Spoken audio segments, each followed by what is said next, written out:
it says, Moreh? The Elohim said to him, how? How? Come on. He said, I will go out and be a deceiving spirit in the mouth of all his prophets. And wait a minute, hold on. You telling me that these prophets didn't have a choice but to lie? Wow. See, some folks that y'all call deceivers are actually doing the work of the Most High.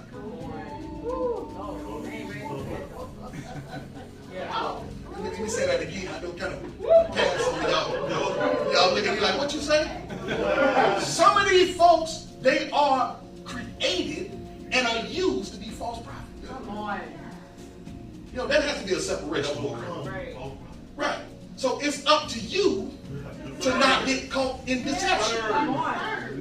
Because it's all about discernment. That's why I tell y'all, you want to get closer. Okay, get closer to your heritage. You better get closer to y'all. Come on. You better make sure that what you're hearing is from the Most High. Because in this day and age, the deception is at another level. And it look righteous. Come on. And much of it is ordered by the Most High. Go on. What else he said? Come on, talk. The Most High giving us a glimpse of what's going on in the heavens. Come on. Then the Elohim said, you are to entice him and also succeed. So check this out. So the idea came from one of the hosts that stepped out. But he didn't move until the Most High gave him the orders. Okay, you came up with the idea, but this is what you're going to do, though. Yes, sir. This is how you're going to do it. And succeed. Because why? Because when people are already turned over, if the Most High uses what we call deception, it's still righteous because it's of him. Nothing that he does is unrighteous. So the thing that happens with Judas, by him betraying Hamashiach, it was still righteous because he was created for that purpose. And he didn't have any choice but to do it. That's why Yeshua said, go do what you're going to go. Go do what you must do. That's right. Is it not I who chose you and once amongst you is the devil? Why? We're going to find out here in a minute. We're going to find out that this word devil, this Hasatan, Satan, we're going to find out what all this means in a minute. Come on, what else we got? Go and do so. Go and do so. Now then, behold, the Elohim has put a deceiving spirit. Wait a minute, no, I thought the heavenly host, I thought he came up with the idea. Come on, what did it say? What did it say the Most High do? This is now then. Now then. Behold. Behold. The Elohim has put a deceiving spirit in the mouth of all these prophets. Oh. And the Elohim has proclaimed disaster against you. Look at that. So the Elohim, the Most High did this. Even though the idea, why? Because all the thoughts and ideas come from him anyway. That's right. You can't think of nothing or do nothing and receive any credit. Because even you to have the ability to think, it comes from him giving you that option and that choice to think. Your free will, it comes from the Most High. Your free will comes from him. So, now that we looked at that, let's go to Revelation. We're going to stay in the Amplified. Let's go to Revelation chapter number 12. We're going to get an understanding of this thing, what's going on here. Because a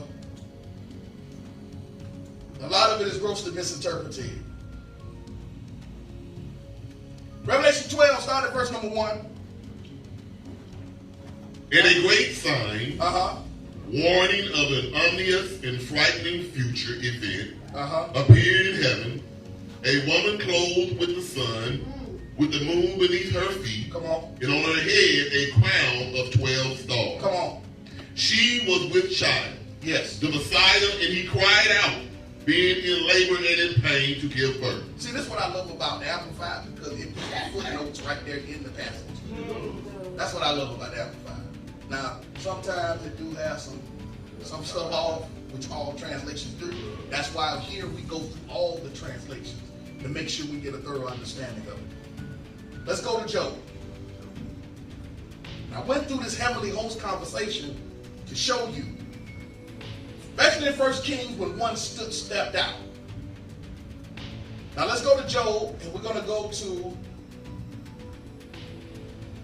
Job chapter number 1 in the New Living Translation.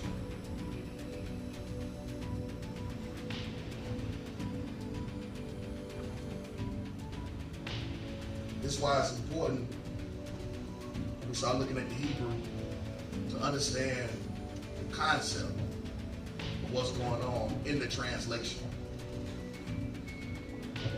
Job chapter number 1, start at verse number 6 through 13. Verse number 6. One day, the members of the heavenly court came to present themselves before the Elohim. Now, didn't we just read about the heavenly court in 1 Kings? There it is again, this heavenly court, this conversation, this gathering of the minds.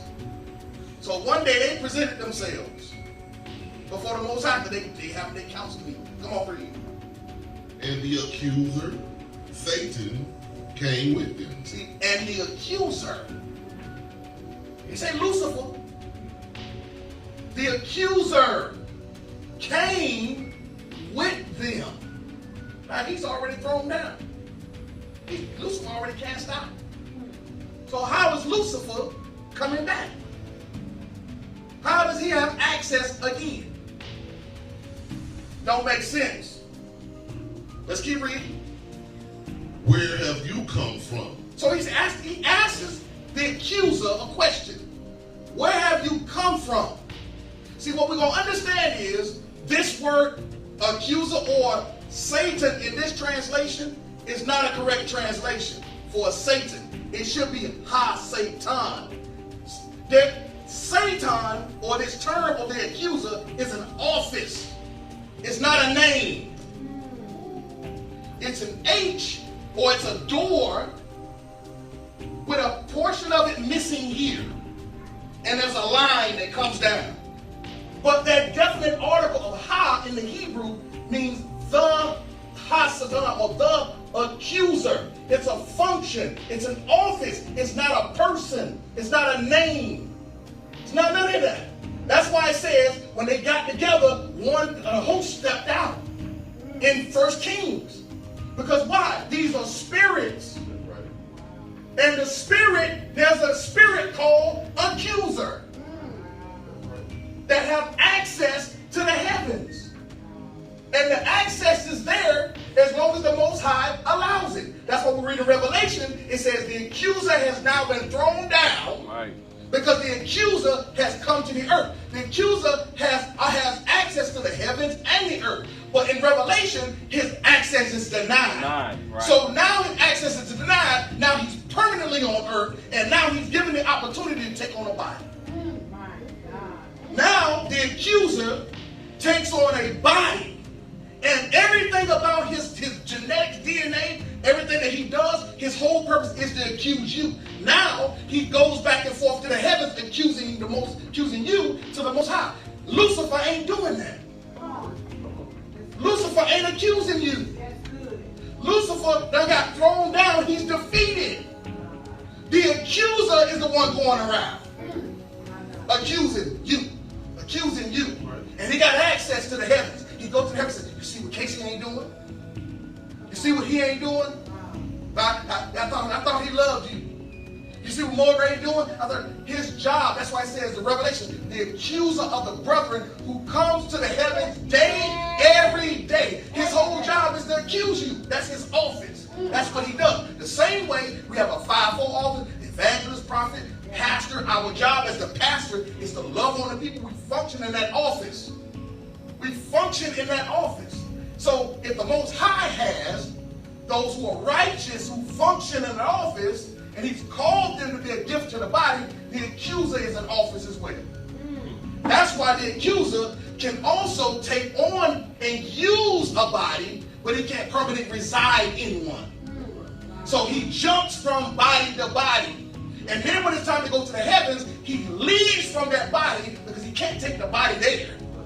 So he goes back into his spirit and goes before the Most High, because the Most High Spirit, the Heavenly Host Spirit, and he walks among them. Wow. And he's always got access. He's just walking around in the heavens when he feel like it.